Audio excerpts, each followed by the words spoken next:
Hello, my name is David Moore. I'm with Equity Advantage, and today's question is, do reverse exchanges let you start a 1031 exchange before you sell your property?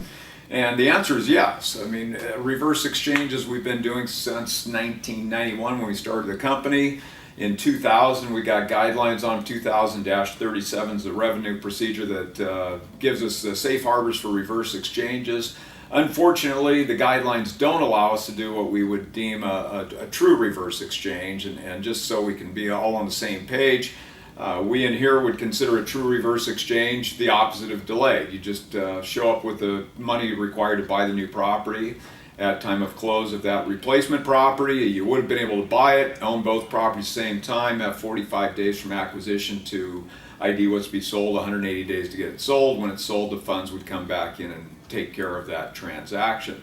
But in 2000, when they came out with the safe harbors, they didn't give that as an option.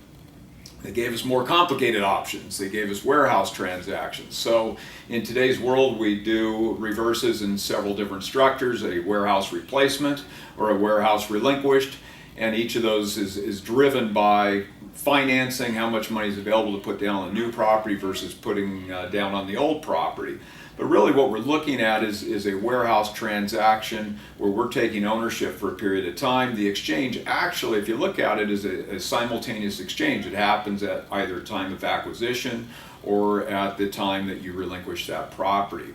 So in a nutshell, you could buy a property today to replace a property that is yet to sell, could have, as I said, up to 180 days to get rid of that property. We also do something called blended transactions, where if you're giving up let's say a portfolio of properties and going into a single replacement, we could do a portion of those relinquished properties, anything that's sold before acquisition.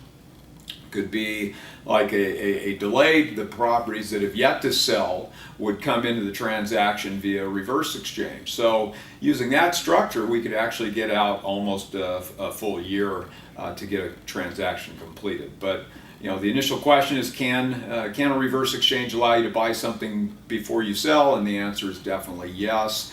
We're doing a lot of them in today's market. I would probably discourage people from looking at a reverse as the first option.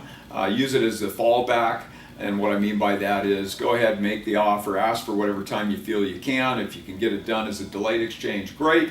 If it has to be as a reverse, we can always use that as a fallback. So thank you very much for your time. Once again, David Moore with Equity Advantage. And actually, I've got to give you the second part of that question. So are there any other 1031 exchange options that I should consider? Well, like I said, I mean, bottom line, ask for whatever time you can. Avoid the reverse if you can. If you need to do it, it's there. It's going to cost more money. There possibly is some other costs involved. Banking, if there's a loan involved, it's definitely going to be something you need to consider too. So once again, just because you can do that transaction doesn't mean you should.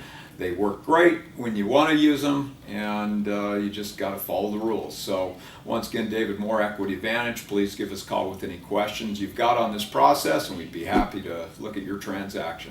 Thank you.